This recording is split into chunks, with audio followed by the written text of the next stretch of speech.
तो अब हम समझेंगे कि काइनेटिक एनर्जी क्या होता है। ठीक है। तो पहले हम लोग ये समझ चुके हैं कि पोटेंशियल एनर्जी क्या होता है, तो अब हम डिस्कस करेंगे कि काइनेटिक एनर्जी एक्चुअल में होता क्या है। तो पहले पोटेंशियल एनर्जी क्या होता है, तो उसे मैं एक बार रिपीट करता हूँ कि किसी भी पदार्थ की अपनी स्थिति के कारण उसमें रहने वाली ऊर्जा को कहते हैं हम पोटेंशियल एनर्जी। उसकी हाइट जितनी ज़्यादा होगी हम कहेंगे कि उसका पोटेंशियल एनर्जी की वैल्यू भी उतनी ही ज़्यादा थी। ठीक है। और काइनेटिक एनर्जी क्या होता है? काइनेटिक एनर्जी ऐसा एनर्जी होता है जो अपने मोशन के कारण होता है। कोई भी पदार्थ मोशन कर रहा है तो उसमें काइनेटिक एनर्जी है। ठीक है। कोई भी पदार्थ अगर आपका मोशन कर रहा है तो उस पे काइनेटिक एनर्जी है। तो तो सपोज जैसे कि यहाँ पर मैं समझाने के लिए एक टैंक बनाया हूँ और उस टैंक की हाइट सपोज h है ग्राउंड लेवल से। सपोज उस टैंक की हाइट है h ग्राउंड लेवल से। ठीक है। जैसे कि मैं दिखा रहा हूँ। तो जैसे कि मैं आपको बताया था, कोई अगर पदार्थ है स्थिर अवस्था में, अगर ये टैंक मेरा यहाँ से क्लोज्ड है, अगर ये पाइप के थ्रू नहीं कनेक्टेड है, क्लोज्ड है, तो इस पे रहने वाली पोटेंशियल एनर्जी क्या हो जाएगी?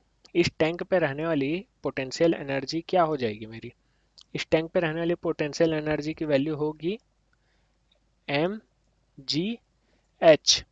अब यहाँ पर वाटर का मास की बात हो रही है, ग्रेविटी की बात हो रही है, और इस पर्टिकुलर हाइट की बात हो रही है कि मेरा टैंक कितना ऊंचा है। तो मेरा टैंक जितना ज़्यादा ऊंचा होगा उतना ज़्यादा मेरी पोटेंशियल एनर्जी की वैल्यू भी होगी। ठीक है। आ रही बात समझ में? तो अगर मैं इस टैंक को खुला कर दूं अचानक से, ठीक है, तो मेरे पोटेंशियल एनर्जी अचानक से काइनेटिक एनर्जी में कन्वर्ट हो जाएगा, क्योंकि अभी तक ये अपनी स्थिति में था। ठीक है। और एनर्जी को स्टोर्ड करके रखा है। अब मैं सडनली यहाँ से पाथ को खोल दिया, अब मैं सडनली यहाँ पर का पाथ को खोल दिया, इस पाइप के पाथ को खोल दिया, तो वाटर वहां से बहने लगेगा। और जो वाटर अभी तक स्थिर था, अब हो सकता है कि वो v वेलोसिटी के साथ इस पाइप के अंदर से नीचे की ओर बहने लगे। ठीक है। तो उसमें वेलोसिटी का इन्वॉल्वमेंट आ गया, है ना। आपने एक नियम पढ़ा है, ठीक है, ऊर्जा संरक्षण का, जो कहता है कि एनर्जी आपकी क्रिएट भी नहीं हो सकती, डिस्ट्रॉय भी नहीं हो सकती, केवल उसका रूप चेंज हो सकता है। तो ठीक है। तो जैसे आपका पोटेंशियल एनर्जी था, स्थिर था, हमने उसका नीचे से ढक्कन को खोला, तो वो काइनेटिक एनर्जी में कन्वर्ट हो गया। वो काइनेटिक एनर्जी में कन्वर्ट हो गया। और काइनेटिक एनर्जी का फॉर्मूला होता है half half M V square, जहाँ पर एम है आपका मास, ठीक है, वही वाटर का या जो भी आपका पदार्थ है, और वी है उसकी velocity, half M V square. तो यह था काइनेटिक एनर्जी। आप दोनों को इक्वेट भी कर सकते हो। M G H equal to M G H equal to half M V square. आप दोनों को इक्वेट भी कर सकते हो। यहाँ से आपका क्या क्या कट जाएगा? एम कटा आपका, एम कटा, ठीक है।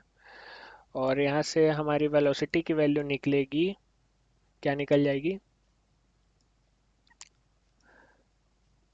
2gh। और यहाँ से हमारा लग गया रूट। तो यहाँ पर से हम एक रिलेशन मिला v इक्वल टू √2gh। तो ये रिलेशन हमारा आगे भी काफ़ी काम आने वाला है। ठीक है। तो आई होप ये आपको समझ आ गया हो।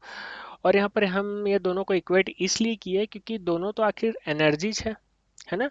और अगर हम पोटेंशियल एनर्जी को काइनेटिक एनर्जी में कन्वर्ट किए हैं तो इसके लिए ये जरूरी है कि दोनों को दोनों इक्वल हो, इसलिए हमने इसे इक्वेट किया। ठीक है।